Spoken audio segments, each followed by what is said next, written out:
Welcome everyone to Centralina Learns.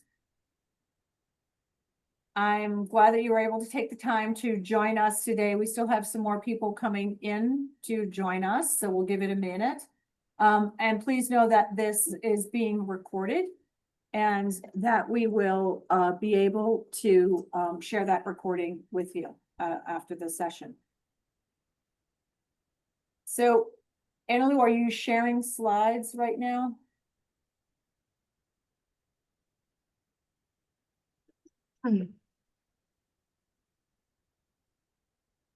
There we go.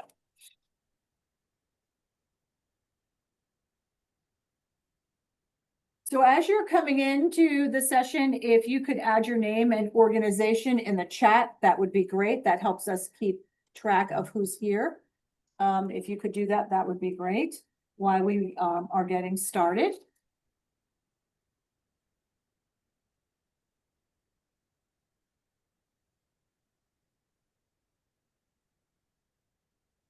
And next slide.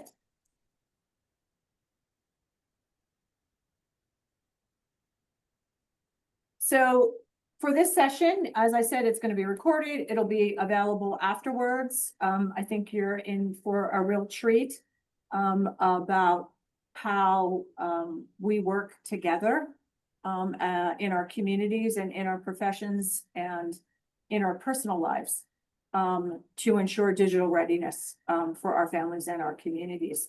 And if you have any questions during the presentation, either drop them in the chat and we'll get to them. Or if we're in a session and you want to raise your hand, something specific to that presenter, please feel free to do that as well. We will try to keep track of the hand raising as well, but the chat is a great way for us to get to questions and we'll field them as we're going through.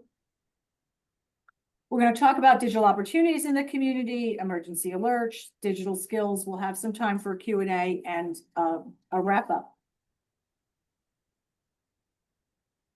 And as I said, as you come in, if you could add your name and information to the chat, that would be helpful for us. Next slide. I'm Christina Danis. I'm the Director of Community Economic Development for Centralina.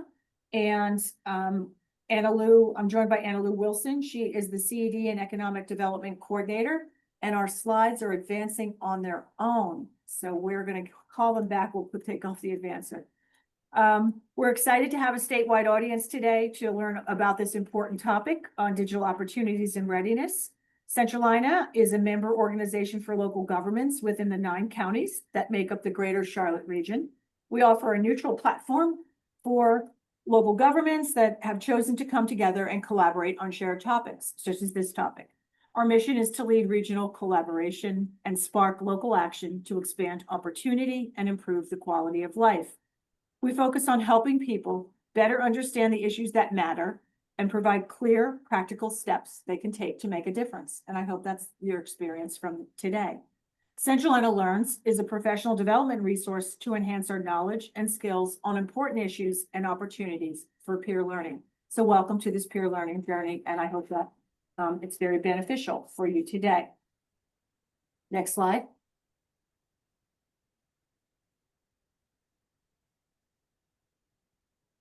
So a little bit about how we got here. Centralina developed a 2025 Centralina Regional Digital Opportunity Plan. We'll provide you with a link to that. It was a compilation of 4 goals that were derived from our process of working on this plan for about 2 to 3 years. We were under a grant contract for North Carolina Department of Information Technology, IEI, Institute for Emerging Issues, NC State, to conduct digital opportunity plans for 7 counties. 7 of our 9 counties did not have a plan in place. Mecklenburg County, working with Bruce Clark from Center for Digital Equity, who you'll hear from in a minute, had a plan in place, and Stanley County had a plan in place. But the remaining 7 of our 9 counties did not. So Centralina came in a contract to develop plans for those 7 counties, working in concert with them to implement the development of the plans. We also, however, during this process, learned that it was important to work with all 9 counties regarding implementation. because perhaps you're a resident of Union County, but mom lives in Mecklenburg. You might want to know how to help mom or how to be a caregiver for her. So it's important that we apply a regional lens and shared understanding for our communities. During this time, Hurricane Helene also happened, and we were already gearing up for public safety awareness and access as part of our plan, which was being piloted by Centralina to figure out how to best do this. We were in conversations with our 9 county emergency managements under a different initiative that we were working with, the Regional Resilience Collaborative, and they clearly said to us, we need to get better at this. Helene happens, and there was a renewed interest in strengthening public safety awareness, understanding, and access, particularly for vulnerable populations, which we'll hear from more from our area on aging today and our emergency management lead from Mecklenburg County. So we came up with these 4 goals. They're part of the plan. I encourage you to take a drive through the plans and look at them. And next slide. What are we doing with these plans? Well, we created a digital opportunity resource hub, and there's a link to the hub. Why should I go to the hub? What does it matter? Aren't there 1,000 hubs? Yes, there are. There are training resources that will help you build digital skills that are connecting you to community partners. This is a hub to connect you to people who are doing the work every day. It also helps you to understand, is their grant a 2-year grant? Is it already over? Are they in this lane permanently? So some context for how their role is in these training resources. We created a toolkit. It helps provide templates and surveys and outreach for promoting digital opportunity strategic implementation. As I said, if you've got an 18-month grant or a 1-year grant and you came in strong, but you're no longer doing that work, it's important that we keep this update fresh for who's out there doing this work. So we created templates to help you do surveys to keep those partners up to date. We also looked at public safety alerts, and we figured out what is working, but more importantly, how do they work? So we have a whole section on how they work and mapping them, and they're quite complex, and they've become part of our day-to-day lives. And we'll talk a little bit about day-to-day for digital opportunity. And then resources for older adults and special populations during emergencies. I think we've all been in a place where our phone's gone off with an alert. Some of us understand what that means. Some of us don't. Some of us are wondering, are we paying for that? Or is it some sort of scam? So there's a real opportunity for understanding about the alerts. Take them in. Next slide. So who's going to take us on this journey? You'll hear a little bit today from each of them as we go through the presentations, but we have the executive director of the Center for Digital Equity at Queen's University, Bruce Clark. And I'm going to give a brief bio. Bruce is a seasoned executive and expert consultant, adept at fusing order, urgency, and purpose into complex endeavors. Having served across public, private, and nonprofit sectors, Bruce brings a senior level perspective on how disciplined planning, cooperation, and execution can bring even the loftiest of goals within reach. As the executive director for the Center for Digital Equity at Queen's, he has helped redefine municipal roadmap for creating digital equity ecosystems so that low-income or historically marginalized communities have full access to the opportunities of an increasingly technology economy and culture. As the managing director of operations and strategy of Common Thread Strategies, he consulted with major philanthropies, investment organizations, and social impact projects. We'll hear from Bruce in a minute. Paige Grandy serves as the Public Information Officer and Community Preparedness for Charlotte Mecklenburg Emergency Management Office, CMEO.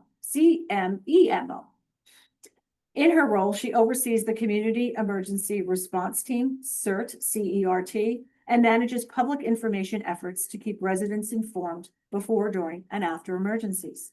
Paige holds a master's in public service administration from Texas A&M University's Bush School of Government and a Bachelor of Arts in Political Communication from George Washington University. And we're excited that Paige is joining us today. From the fabulous Centralina area on aging team, we have Cindy Kincaid. She's the Aging Program Manager. She is dedicated in serving older adults for more than 30 years. Her career has spanned long-term care and family caregiver support, where she has worked to improve the quality of life for seniors and families. In her current role, Cindy collaborates closely with the Aging Digital Navigators program to help older adults build confidence and technology. She brings firsthand experience in helping seniors understand the growing importance of digital skills and literacy and the barriers that can affect their ability to connect and engage in an increasing digital world. We're very lucky to have this team join us today. Next slide. The focus of today, and I'm going to ask each of our presenters to start with this thought, is really breaking through silos. And that's what we're doing when we talk about digital readiness and safer communities. We no longer work where the IT person does that. The emergency management person does that. The senior caregiver does that.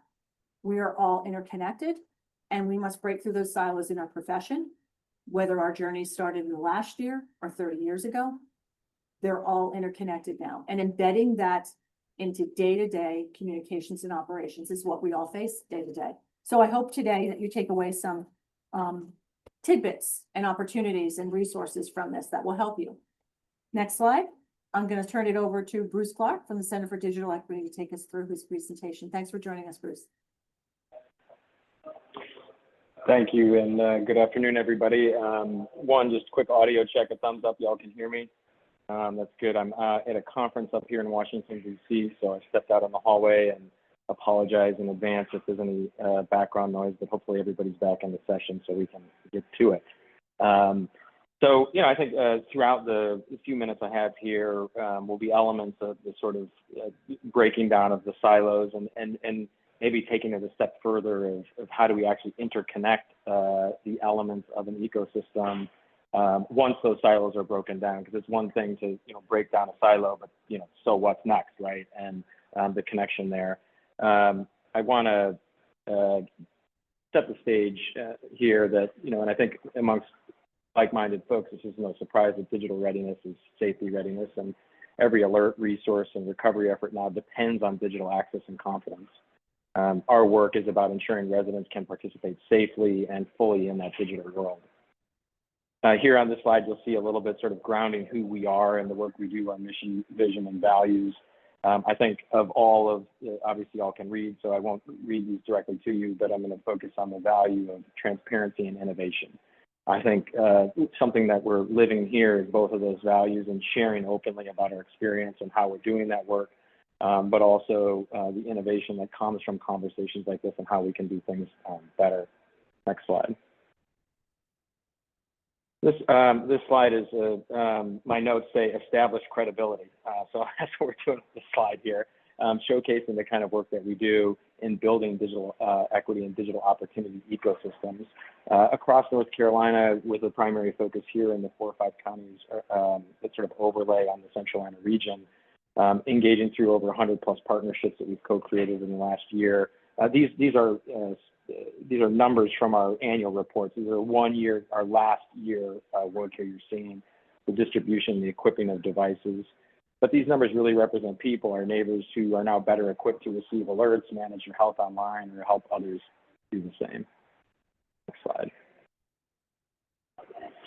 So when we think about success measurements, there's sort of a layer. The next several slides get into this, but this one in particular is some of the traditional benchmarking that you'll see in digital opportunity, oftentimes referred to as the 3-legged stool of the device, the skills, and the connection to the internet.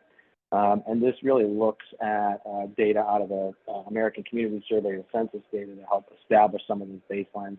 You can see some of the trends here in the positive direction that have happened over the last several years as a result of our collective efforts involving everyone on this call and folks that we're here representing.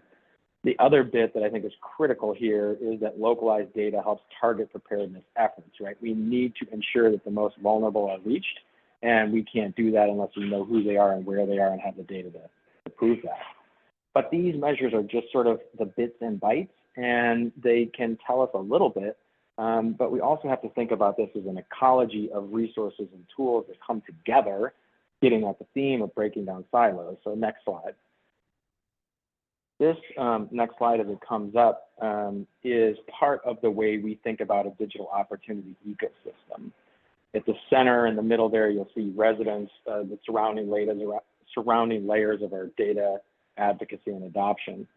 And digital navigators down in the bottom right here represent the connective tissue, the trusted guides, turn programs into outcomes. partnering with folks like libraries and senior centers, and many of you on this call as I'm sort of looking through the list here, to help deliver those resources to residents. But then as a result of delivering those resources, it happens first or second, is then learning directly from residents about what else they need, what else do they need support with, and how else can we support them. And so you see the flywheel effect that's created is as resources are delivered and you're solving a problem for a resident or connecting them to alerts and making them safer, you're also learning about what else they need that can then guide your planning efforts and enhance the plans that are already out across the state here. So we've gone from the bits and bytes, this is perfect, you can see on the bits and bytes of devices and connectivity and skilling to sort of how we bring those things to life in an ecosystem, to then, well, how do you measure the success of an ecosystem? What are the elements and how do you think about them? And this, I think, gets at the heart of the theme today. And so I'm going to break down each of these very quickly. And so we'll go, the formula here is that mindset plus support networks plus infrastructure equals sustainability. And let's bring these words to life here over the next couple of minutes here. So next slide. When we think about mindset, we're thinking about that people see digital access and digital opportunity as essential and not optional. This is something that we've developed a survey instrument to be able to go deploy this into our community to actually understand the mindset of a group of folks. And in our case, we're thinking about public sector leaders, private sector leaders, civic leaders, and resident groups and neighborhood groups and things like that. Do people view digital access and digital opportunity as essential? We're putting a baseline number around that for a community and then uncovering how the lower score mindset might need to shift to help drive awareness and understanding of the work we collectively do, or perhaps how a high mindset score is an enabler for why there's such great work happening in our community. Next slide. Support networks is the next, and this is very similar to the first one, except here we're really thinking about the way that our navigators link the formal systems together with the informal neighborhood networks. So does the church group know about the digital navigator service? Does the fraternity and sorority group know about the digital navigator service as an example? And so we're really looking to identify these support networks that might have nothing to do with digital opportunity on the face, but because this is a place where we gather as people, we connect and we share information and the social capital that comes with that, these support networks are critical to the ability to deliver services to residents. This is also something that we're measuring through a survey instrument that we're deploying into the community to understand that better and putting a score behind it so that we can over time understand how we're helping these support networks become more informed of the resources that exist in our community. Next slide. This one's a little bit self-serving, honestly, because we view ourselves in this role, but you can replace this in your community or ask the question, who is it in your community? I think the question here would be, who wakes up every day to lead or coordinate or bring together the digital opportunity ecosystem? And is that person or organization resourced to do that work at scale?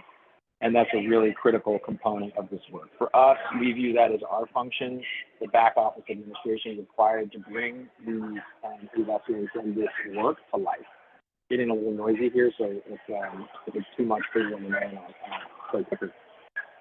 Last is the equal sustainability. So we've got the mindset. We want to see a strong mind. Oh, wow. A strong mindset. We want to see the connection and support networks. And we want to see the backbone organization who's charged every day with doing this work. And that equals sustainability. And one of the things that I'm not a fan of this question, or this word, frankly, is what really lasts forever? And how long is forever when you're thinking about sustainability? So the way that we think about this question for us is that digital opportunity shows up in the strategic plans of the key organizations in your community, whether that be the way that it shows up in the annual plans of the Council of Governments or the city's annual work plan or the county plan, or even private sector partners or large NGO organizations like United Way and others in your community. If we're not seeing digital opportunities showing up in those plans, you can bet that there isn't a budget line attached to that, and thus it's going to make it a lot harder for us collectively to do the work that we care about because we know it's important for our communities.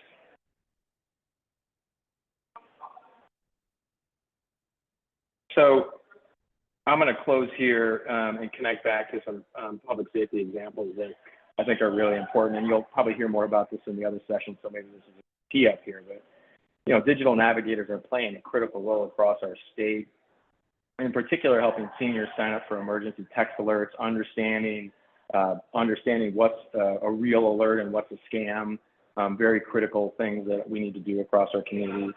You know, guiding families after the storms to find Wi-Fi and recovery resources, which I think is a very salient example. Looking across the folks on this route in this call, I know many of you were on the front lines of that, and thank you for your efforts to support our fellow residents. And then the last one is, you know, reinforcing on the safer communities, particularly in the world today, is teaching scam and cybersecurity awareness. And so when we think about those as individual outcomes, they're tied to a strong digital opportunity ecosystem where those silos have been broken down and where the collective group on this call comes together in moments like this to plan, to think, to innovate on ways we can collectively do that better.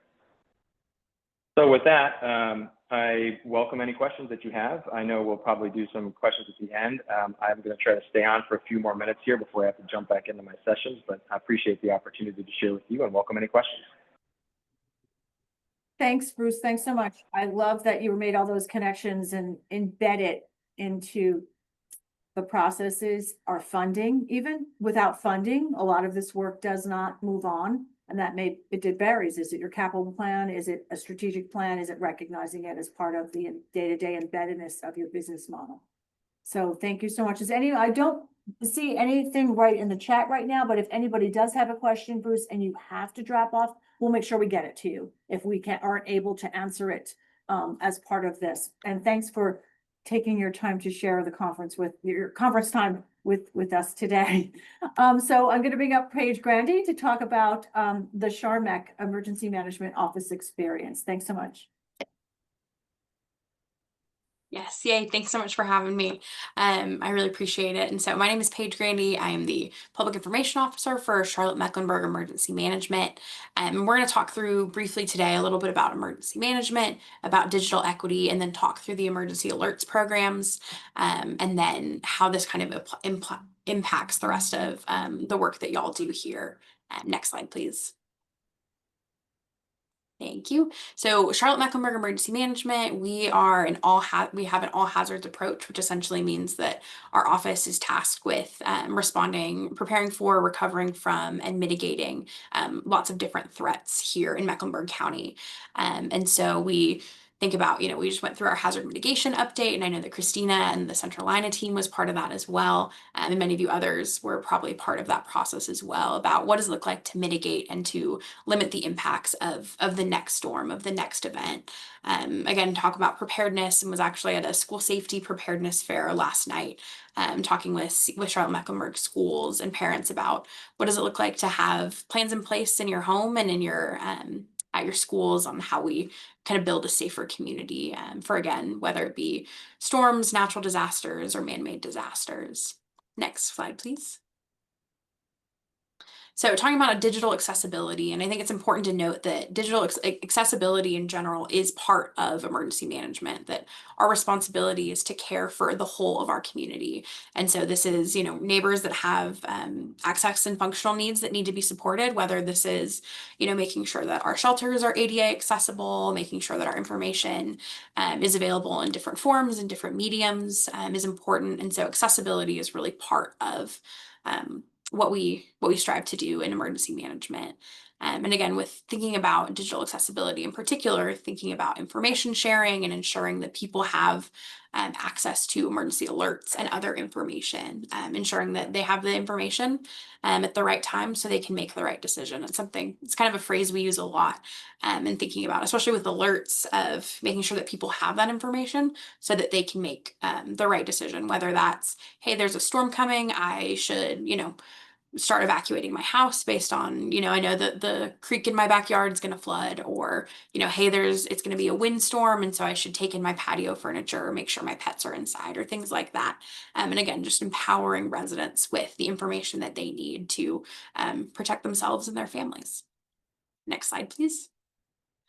Yep, so we're going to talk a little bit about the emergency alert system. And there's really kind of two main facets of the emergency alert system. One is the federal system called the Integrated Public Alerts and Warning System, also known as IPAWS. And this system we'll talk more about the details, but essentially run nationwide and works in every county, in every state, all across the nation. And then the one we're going to talk also about a little more in detail later is the CHARMAC alert system. So this is the opt-in notification portion. Again, only is applicable for here in Mecklenburg County. Most other counties, I know all of our neighbors have opt-in emergency alerts programs. So we'll talk more about that in a minute as well. Next slide, please.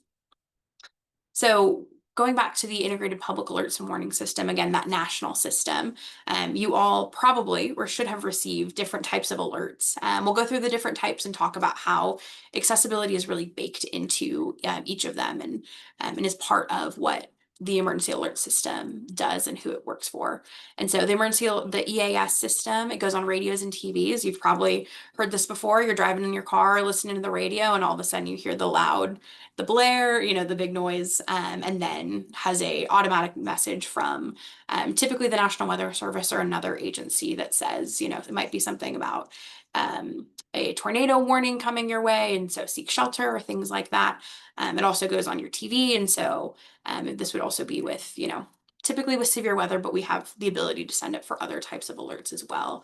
Again, this interrupts normal programming, so it'll come across your cable TVs or your AM FM radios. And again, it's typically a 10 to 90 second message.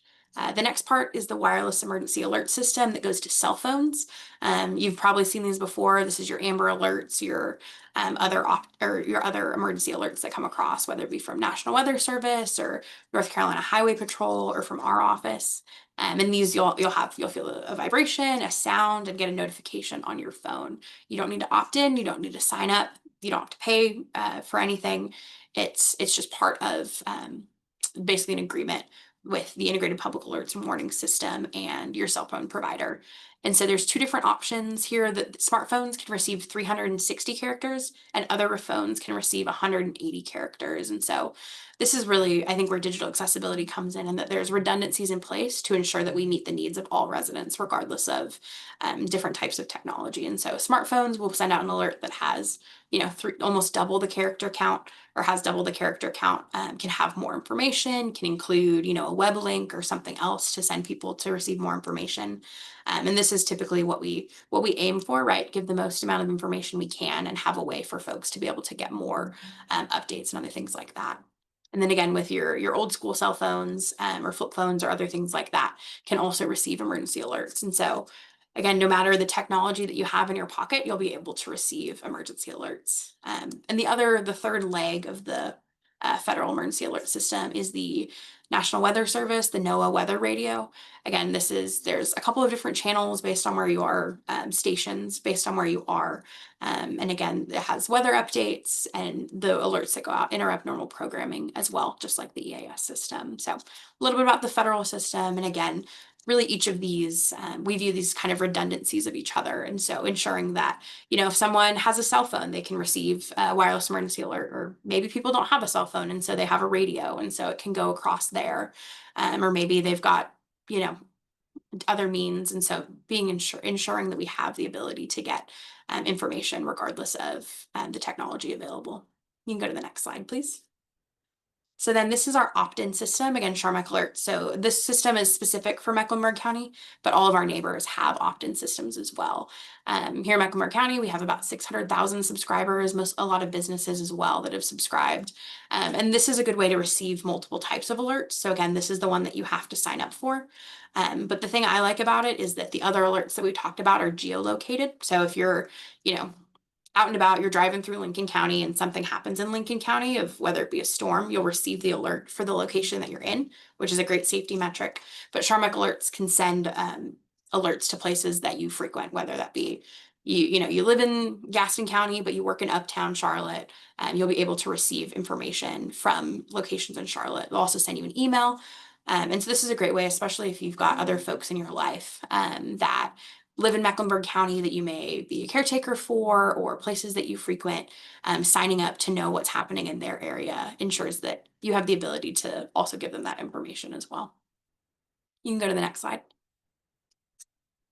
Thank you. So we talked about kind of the two opt-in or the two different systems, both the federal integrated public alerts warning system and our local SHARMAC alert system. And so thinking about accessibility, and these are some stats that just show that most Americans have a cell phone and 91% have a smartphone.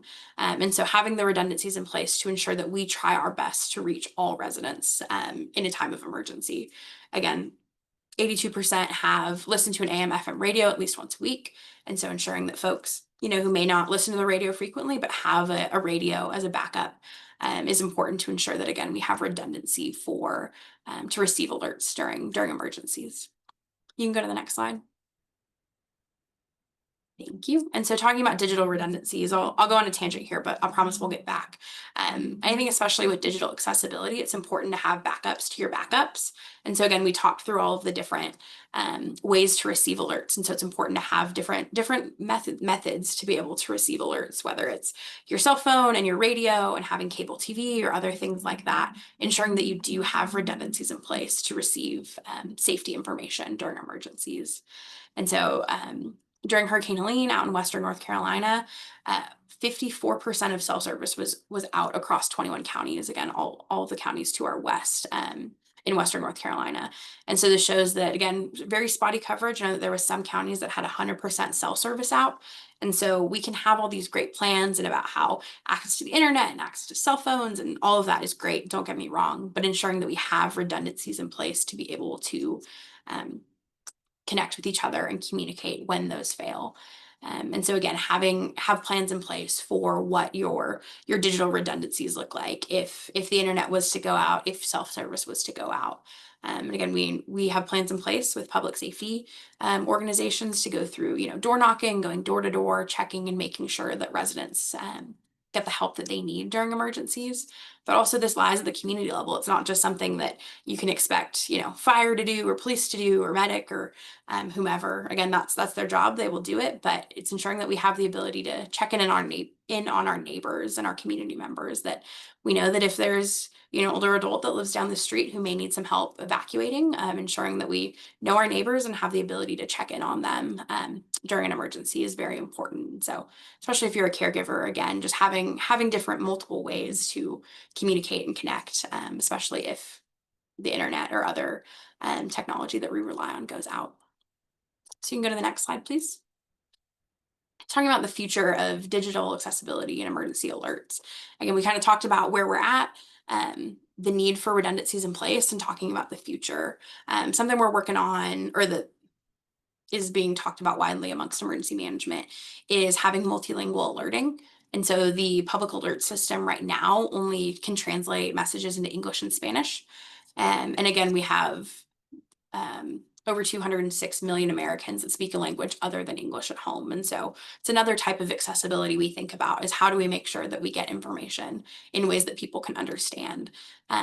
And so Mecklenburg County and City of Charlotte are working through the Language Access for Disaster and Emergencies program at UNC Chapel Hill. We'll be starting, hopefully, waiting to hear back, but hopefully starting in the spring. And that will basically allow us to kind of combine our plans and really view accessibility as part of, again, what we do as emergency management, and view that as part of our alerts program. And again, I think there's a lot of increased ability to have increased push for weather radios and other backup emergency alerts, especially for lower income residents, that, again, if your power goes out and you can't charge your phone, that you have the ability to, again, receive life-saving information is incredibly important. So you can go to the next slide. And so a couple of things that you can do. I know we can talk about this. And again, I wanted to be clear that this is not just something that lies at the level of emergency management. This is really what we call the whole of community. And so it's up for for all of us to be prepared for emergencies, be able to take care of ourselves and our loved ones if something were to happen. So a couple of ways we can do that. One is ensuring that your settings are on to receive emergency alerts. They should be on, and they are auto set to automatically go on. But I know that some folks like turn them off, especially if you receive a lot of alerts. But ensuring that they're on, make sure that you can receive life-saving information. The next is you can sign up for SHARMEC alerts. You have the QR code up there. I also put a link in the chat. Again, this is specific to Mecklenburg County. I know that all of our neighbors have a similar system. So go to your county's emergency management website to sign up. And again, a great way to especially ensure that you have multiple ways to receive alerts about places or people that you may love in Mecklenburg County. Again, we talked about multiple ways to receive alerts, having your cell phone, having your emergency alerts on, having a weather radio or a regular radio that has the ability to connect to the National Weather Service stations is really important. Again, with Western North Carolina, cell phones didn't work for many weeks, and so ensuring that you have backups. Another thing I like to put is emergency alerts apps. This can be your weather apps or other apps that give you geolocation information specifically about weather, but other incidents as well. And I think the big thing that I'm just grateful y'all are here to continue to support digital accessibility. It's important, again, that both that people have access to the internet for a variety of reasons, but also access to receive emergency alerts ensures that we are able to meet our residents where they're at. So you can go to the next slide. And that's it for me. I'll stay on, so I'm happy to answer any questions after. And yeah, thank you. Okay, I don't see any questions in the chat. Are there any hands raised about questions? Does anyone have a question here for Paige?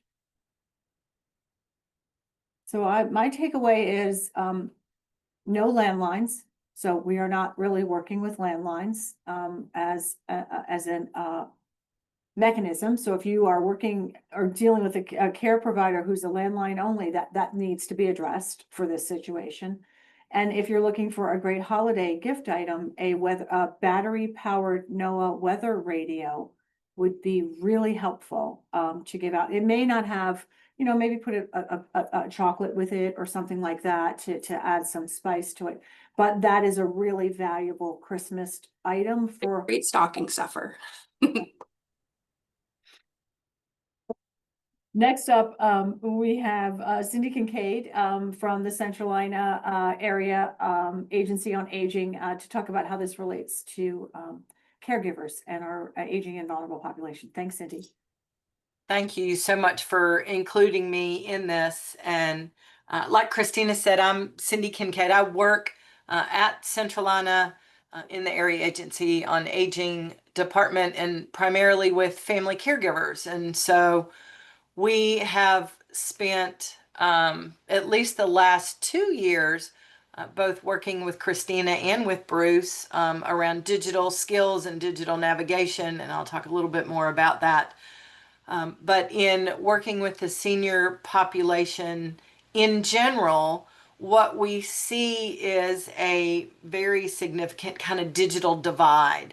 And it's the uneven distribution of information and communication technologies in society. And for a lot of seniors, what we tend to see is this: either they love it and they're excited about it and they want to learn about it, or I've never had a computer, I don't want a computer, don't talk to me about digital stuff, I don't understand why I can't access all of these things. And so we really do kind of have kind of two polar pieces with that. And thinking about it from a silo perspective, a lot of times we don't think about aging until it impacts us, either personally or through a loved one that we're providing caregiving for, or a neighbor or a relative that needs potential services within the aging network. And kind of the whole thought about digital skills and digital building and some of that related to seniors is a relatively kind of new area that's receiving a fair amount of focus. And so one of the things that we have kind of looked at are kind of 5 elements around this digital divide. And for seniors specifically, a lot of it has to do with affordable broadband internet service. So Oftentimes they may be in more rural communities. They may be, they may not have access. Uh, and although they may have access, it may not be affordable. A lot of seniors may be living on fixed incomes. So these can all kind of be aspects that add to this division. Internet enabled devices that meet the needs of the user. And what we kind of mean by this is, if I were to ask this group who's listening today, how many of you have an iPad, or how many of you have a cell phone and you know how to connect it to the internet no matter where you are or where you're going? Either you have it connected to your cell phone service, but we tend to just kind of think of the fact that we have immediate access. And for a lot of times, especially with our seniors, is that they don't have access to these devices, or they've chosen not to have access to these devices. And with so much of the world interacting in a digital realm, it potentially leaves them at a disadvantage. Access to digital literacy training. So I know both Bruce and Paige talked about kind of that digital literacy piece, and I know that at least with the Center for Digital Equity, that they have done a lot of work in making sure that folks have access to digital training. At Centralina, through our Digital Navigator program that we had in the past year, we did kind of a across all 9 counties of really looking at where seniors could go to get access. And what we found was that a lot of our communities, either through their senior center, through a lot of the libraries, have digital trainers who can help folks with basic skills.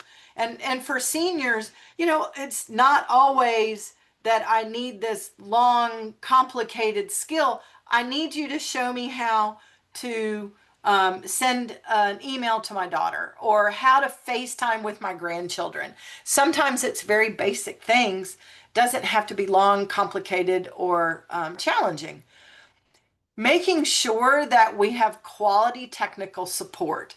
Now, I don't know about you, but the last time I tried to call Apple to get them to fix a problem on my phone, I would consider myself pretty tech savvy, and I spent hours. And it was like, what? How do I do that? And it was just, you know, they're trying to give you step by step. And I think I'm pretty good at dealing with tech stuff. And then all of a sudden what you realize is, if I'm struggling this hard, imagine about how some of our folks who don't have those tech skills just give up. And they're like, you know what, I'm done. I'm going to go back to calling them, you know, and have somebody come out, or I'll go to the store and I'll give them my phone. They can fix it. My dad is a prime example of that. He will call me and go, I spent 3 hours on the phone to get my, you know, IT guru guy to help me do one thing on his computer.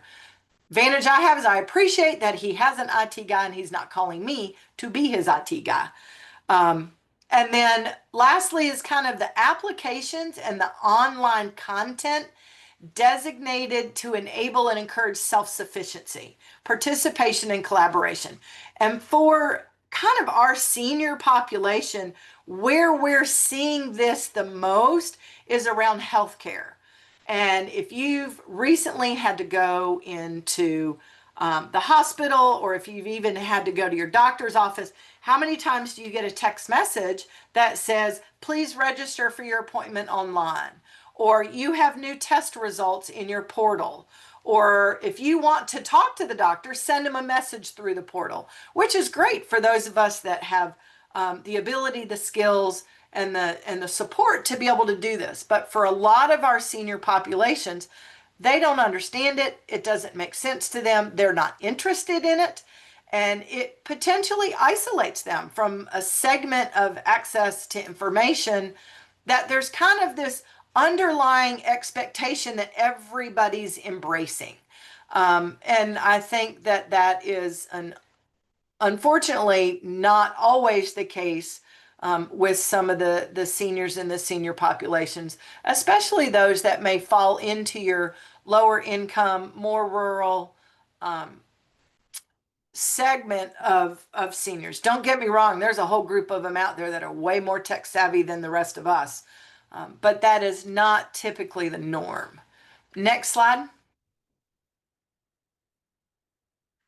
So some of the big challenges that our seniors experience, the ones that we deal with through the Area Agency on Aging, is the access to services, healthcare portals, online platforms, not even just portals, not even just healthcare, but thinking about kind of, and I think Paige talked about it with the EAMS stuff. And so much of that information is coming across in a digital format.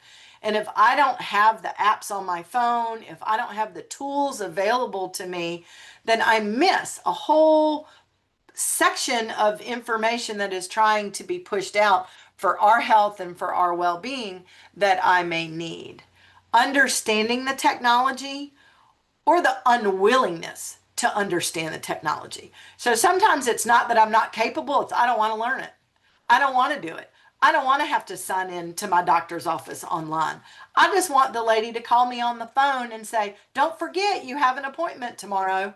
And so sometimes that understanding of technology and why it's important, why should they take the time to learn the skills? Internet connectivity, both Bruce and Paige talked about that, especially, and we saw it after the hurricane. The whole western part of our state was disconnected, either through their cell phones, through just getting to them. It didn't even have to be the digital connectivity, but they pretty much just kind of got shut off from everybody. And the seniors and some of that population was even harder hit because they didn't have people who were aware that they were even out there and struggling. And then the access to training to increase skills.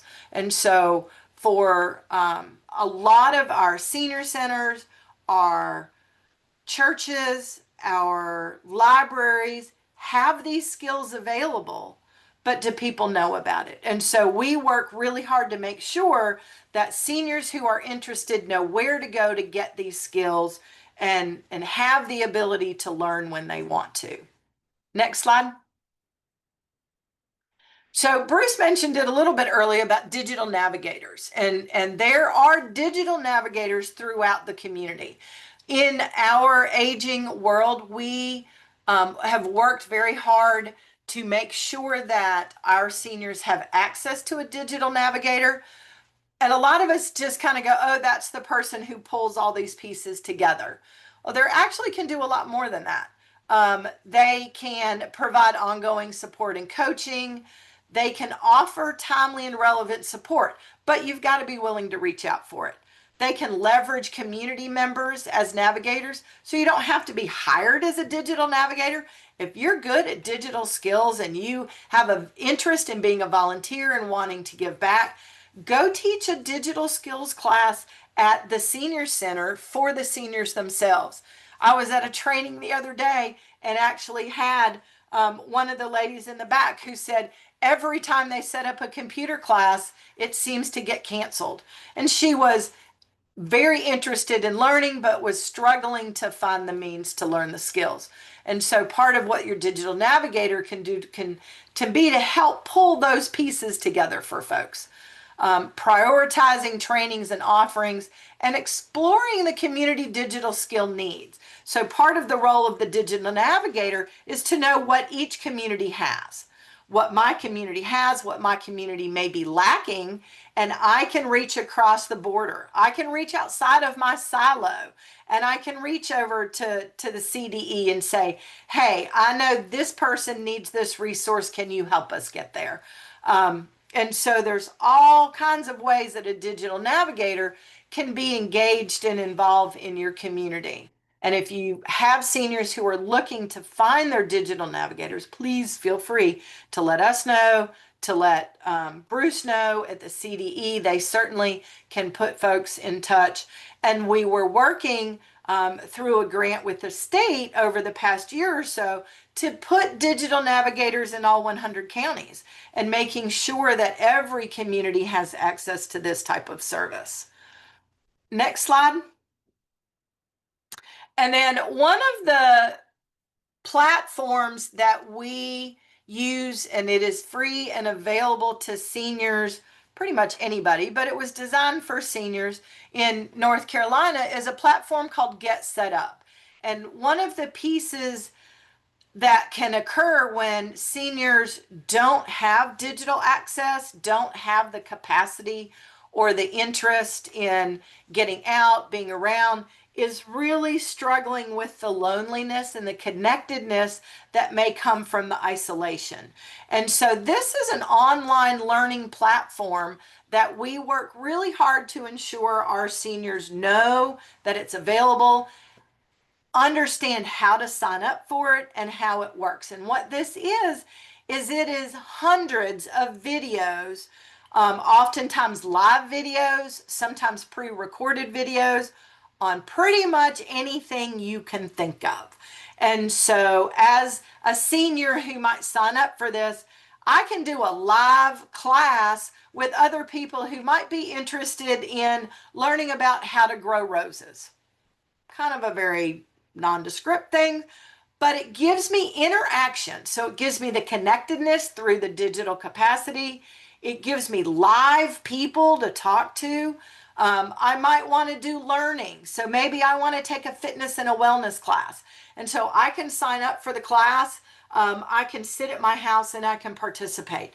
And so this is one of those digital platforms that offers more than just digital skill building, but many, many ways and opportunities for folks to get involved, to work through some of their digital skills that they might want to improve on, but also to help combat that loneliness and disconnectedness that can come from not having access to some of these services.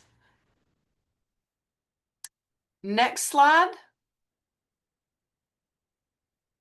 So if anybody has any questions for me, I'm here, and I know Christina's going to kind of work to probably pull a lot of this kind of all back together. But thank you for those of you who work in our communities and understand the importance of the digital access, the digital divide, and the digital need that's in our communities, and can help us get that to those folks who need it, no matter what their age. Thank you so much, Cindy and Paige and Bruce. Bruce had to drop off, but we will follow up just to let you all know that I believe this is a true statement. You can correct me if I'm wrong. There isn't anybody on the planet today who isn't living in a digital readiness, digital necessary situation. It's just how we live. It's how we live. So there isn't, as much as we may be reluctant, or we can't afford, or we have a digital literacy gap, it is necessary for us to be a community. It is necessary for us for our quality of life and for our livelihood and for our economic and mobility. So there is no one who isn't part of the conversation. There can't be any silos in this conversation. So thanks to Bruce and Paige and Cindy for pointing that out. I'll just say that this is the beginning of a Centralina conversation with our presenters and our communities. And we're going to continue the conversation about digital readiness activities. We've put in the chat links to opportunities for the Area on Aging, Get Set Up, their homepage, the Regional Digital Opportunity Centralina Plan and Resource Hub. Paige has put up her link for the emergency alerts, and we have links embedded in the PowerPoint that'll be shared out. So let's stay connected. It's critical for all of us. I think the key takeaways are really that we need to embed digital readiness in our day-to-day activities. That's just how we live. I think it's somehow, whether we think about it or not, we're doing it every day. And as Cindy had said, share your talent with someone else. Take that opportunity to share your talent. And as Paige had said, go knock on a door, get to know your neighbor. You may not be thinking that you're doing a service about digital awareness or digital readiness, but you really are, because you are connected and you're sharing your connection with someone else. So let's really be innovative about being connected. I'm also going to suggest for our local governments and our philanthropy and our businesses that we think about funding, putting dollars towards digital readiness and digital literacy in our capital plans, in our budget planning, in our staffing plans.